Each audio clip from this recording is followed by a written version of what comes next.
Remember when Smash fans hated moveset clones? All it took to turn that around was a new title with a more positive connotation. Echo Fighters were Ultimate's way of fitting even more characters into the game that wouldn't have made it otherwise, throwing a bone to fans with alternate takes on existing movesets that didn't require much extra development. In practice though, most of the Echoes we got in Ultimate either had minimal differences to their source character or were completely identical save for a few animations or attack effects. I know the devs were pressed for time, what with having to make Everyone Is Here doable, but it still feels like squandered potential. So what if we could remake them to tap into that potential better? Working within the limitations that already exist, we can give these 3 characters, 2 from Ultimate, 1 from Smash 4, more interesting designs than they currently have. We'll aim for something closer to Melee's clones, still easy to make variants, but with meaningful differences, which won't be easy to do for all 3, but I think we can pull it off. Now, let's get remaking.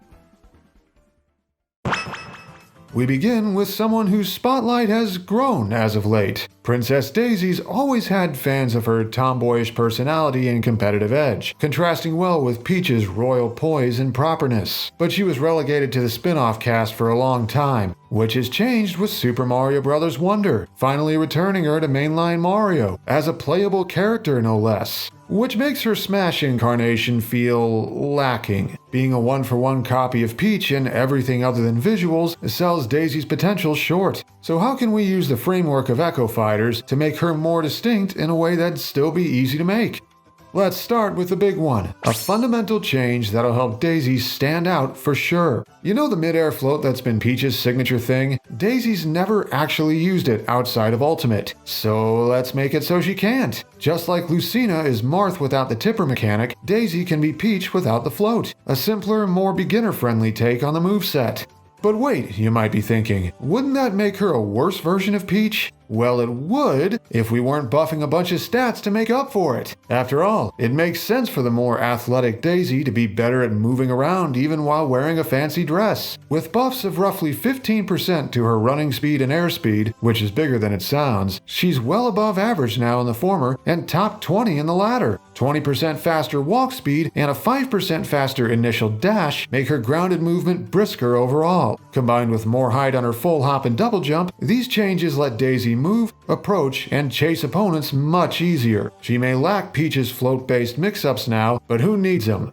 These changes have a knock-on effect to Daisy's other parameters. Losing access to float-cancelled aerials locks her out of Peach's nastiest combos, but the ones she still has deal more average damage thanks to moveset changes we'll get to shortly. Her much improved mobility even opens up a few new combo routes. She's also picked up much more consistent knockout power. Thanks to certain moves KOing earlier now, Daisy has more ways she can close out stocks. And while her recovery's different since she can't float for horizontal distance or timing mix-ups, her raw airspeed is much better, and other moveset adjustments help make up the difference. So about those moveset adjustments. Daisy's more willing than Peach to get hands-on in a fight, and she's less magically inclined. We can tweak a few moves to reflect that. In place of Peach's 2-hit magical dash attack, Daisy can simply shove opponents forcefully for a single hit. Not active as long as Peach's version, but thanks to higher knockback, it gives you the advantage easier and nets knockouts sooner as one of the moves better at doing that now. Could also change her down smash, which would still be the same spin maneuver, but instead of a string of multiple hits, it'd be a single hit with stronger knockback at the start, and a weaker late hit as a consolation prize. There's another way we could diverge Daisy's moveset further, but it requires some callbacks. Once upon a time, Peach's moveset wasn't as prim and proper. In Melee, her up tilt was a headbutt, and in Melee and Brawl, her up air was a diagonal kick. If the base code for those could be transferred over to next game without too much extra work, Daisy could pick them up for herself. Could also bring in Peach's pummel and throw animations from before Ultimate. Daisy doesn't need no stinking bodyguard to help her fight. And we can make a couple more adjustments elsewhere, like swapping the object swung with her non-angled forward smash from a frying pan to a baseball bat. Replaces a Super Mario RPG reference that only makes sense on Peach with something that further highlights Daisy's love of sports. Even gives it added range without losing its damage. One more good finisher. But what can we change about her specials? Daisy Bomber can stay, arguably makes more sense for her to have it than Peach, but we can tinker with the others. Instead of a Toad stepping in, her neutral special has her quickly place a flower from her personal garden in front of her before ducking and covering. If the flower blocks an attack, it retaliates and explodes. Compared to Toad's spores, the flower deals a single hit that doesn't last as long, but it's bigger and stronger, and also takes a couple more frames for the counter to be active, so save it for when you have a read. For her up special, Daisy brought back a souvenir from the Flower Kingdom. Instead of a parasol, she whips out one of the propeller flowers from her newest outing and rises upward at rapid speed. Traveling 1.5 times the distance of Peach's parasol, it's a better recovery move that helps offset Daisy's lack of float even more. But it only deals a single hit instead of multiple, and its knockback is solid but won't kill off the top at any meaningful percent. I guess Daisy's not into multi-hits. We can also adjust how her down specials mechanics work. A stronger throwing arm than Peach makes her naturally better at using them, another in-character change to her stats. But Daisy's veggies are slightly less likely to be the rare, high-damaging ones. Just doesn't have that magic touch. Can also see an argument for changing them visually to use other veggie types from SMB2 instead of just turnips, but that's a change I'd also make to Peach's version if given the chance. Makes them easier to read mid-fight. And for her new final smash, Daisy channels the Smash Ball's energy and summons a Wonder Flower? Oh boy. This flower sends out a circular wave of world-warping energy that affects the area immediately around her. If anyone's caught in its range, a cinematic kicks in as the power of wonder whisks them away to a grassy mountain valley. The camera pans to Daisy as an entire herd of bulrush materializes from thin air, angry and ready to stampede. Smirking confidently, Daisy leaps onto the lead bulrush's back without breaking a sweat, points forward, and the herd obliges and tramples her helpless foes. A lot more interesting than just a copy of Peach's final smash with slightly different visuals, right? Unlike this episode's other characters, Dark Pit has a stronger starting point. Differences on 2 specials means he's already more than just a model swap. Despite that, I think there's more we can do with him within the limits of a clone character, and not just because he is canonically a magically created clone of Pit that embodies the latter's suppressed thoughts and desires. Let's take Pitu's more aggressive nature and desire to do things his own way, and forge an even more distinct take on the moveset than he has so far.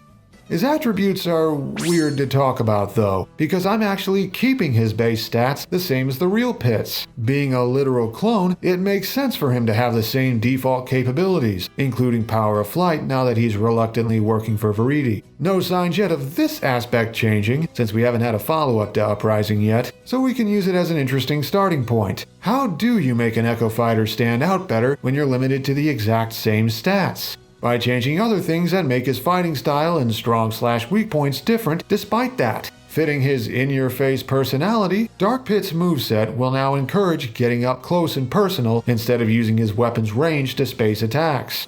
The numerical ratings may come off like a jack-of-all-trades, but that's because they smooth out some of the real Pit's quirks through sheer coincidence. Higher potential damage per attack, if you use them right, and stronger knockout power offset things Pit isn't the greatest at. But these changes also screw up some of Dark Pit's combos and make others harder to pull off. Pitu isn't as disciplined as the real Pit, so this makes some sense. A less technical, less tactical, more aggressive version of Pit who still has solid frame data and very good recovery. Sounds about right, right? Full disclosure, for Dark Pit's moveset, I originally considered swapping his default weapon completely to the Dark Pit's staff. It'd have required totally overhauling several animations to work with a weapon that can't be split in two, which would not only debatably move him beyond the scope of an Echo Fighter, Pitu actually uses a silver bow more often in Uprising. Don't worry though, there are still ways for him to stand out. While none of Dark Pit's attacks are being replaced, they're gaining new properties, because now several of them will have Roy-style reverse tippers. Fitting his personality better than it does Roy himself, attacks that use the blades of Dark Pit's bow will be stronger up close and weaker at the edge of their range. A few already have sweet spots and sour spots, so we can lean into it harder. This makes certain attacks more powerful and safer to use while changing up his combo game. Some still work fine while dealing more damage per hit, others aren't as consistent now, and a couple new ones would open up via starting them with a sour spot hit. He just kinda improvises. These changes would be helped along by precise buffs to both pits that help smooth out the more frustrating parts of their base kits. And by that I mean we're making several hitboxes less weirdly scrawny, easier to pull off the new reverse tippers when you're not stuck with the infamous pit boxes, making for fewer "how did that not hit" moments, while still feeling balanced. Details on the move's frame data and knockback would be adjusted to account for being easier to use. And we're changing how some of Dark Pit's specials work. Electroshock Arm fits into a T already, and the Power of Flight doesn't need immediate changes, but how about the others? The Silverbow's shots had a niche already, but we can adjust its properties to better reflect the original weapon in Uprising. Instead of merely firing stronger arrows that are harder to curve, now Dark Pit knocks the bow and automatically quick fires a shot straight forward or up. These shots hit even harder up close now, and he can still curve them at the beginning with as much precision as the real Pit can. But their power falls off quickly the further they travel. They can't be steered at all anymore shortly after they're fired, and Dark Pit can't hold to charge them any longer, or more specifically won't, because he gets impatient. For his down special, isn't it weird that Dark Pit still uses the same orbiter weapons despite having a different bow and arm? How about we change that with a new set? Hey, haven't I used these before? Covering his front and back with the boom orbiters instead, the cannon-like satellites guard against enemy attacks and block projectiles. And after a brief moment, or sooner if something strikes them, they open fire with point-blank explosions. A more typical counter move, they may not reflect projectiles like the Guardian orbiters, but they work better against physical attacks and can deal damage if enemies don't attack at all. This lets Dark Pit be more aggressive with his down special, whipping them out in the fray when he thinks an opponent will try to hit back, comparable to Sephiroth's Scintilla. The cannon fire deals more damage if the orbiters block something first, with worse damage scaling than Scintilla has. In exchange though, the orbiters protect Pitu on both sides instead of just in front, and he's vulnerable for slightly less time afterward. And we can make one final adjustment to Dark Pit's final smash. You know how the Insight Staff item hits harder if its shots connect from further away? In Uprising, the Dark Pit Staff is a more extreme version of that. Now if you're far enough away when its laser connects, it'll deal even more damage and knockback, taking stocks even earlier than before. But if you're within a dash and a half length or closer, it'll only be as strong as a regular smash attack. Which sounds counterproductive, but this means the best thing opponents can do to stay safe is to get up close to Dark Pit, right in the wheelhouse of his new reverse tippers. He may be headstrong, but he can think tactically sometimes. Once we found out Ultimate was leaning harder on moveset clones, fans playing the E3 demo noticed one of Samus's ults from Smash 4 was conspicuously replaced. The thought that Dark Samus might be one of the newly christened Echo Fighters got people excited, especially when the crackpot community theory turned out to be right for once. But then we found out Dark Samus was only different in visuals and some animations and was almost completely identical otherwise, considering this Dark Doppelganger's true identity is a highly evolved Metroid mutated by corruptive Phazon and wearing a stolen shell of one of Samus's prior suits like an exoskeleton. Bit of a missed opportunity they didn't do more, huh? What if we could fix that? Working within the framework of Echo Fighters, how can we turn Dark Samus into more of a malevolent alien presence?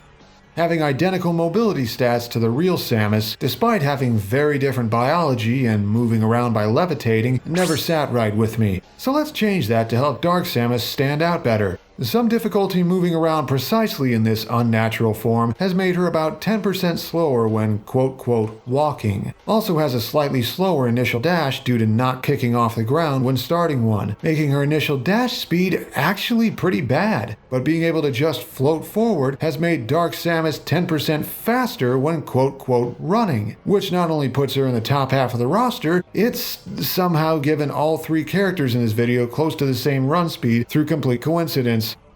Meanwhile, Dark Samus's air mobility has gotten weirder. Has about 7% slower base mobility, which sounds bad on paper, but greater air control than the real Samus lets her weave back and forth in midair more precisely. Would allow for different strategies when jumping or landing. While most of Dark Samus's other parameters stayed the same, a couple are very different now. Her damage output got a significant buff, able to rack up percent on enemies faster than the real Samus ever could. But in exchange, her knockout power's taken such a hit that it's actually below average now.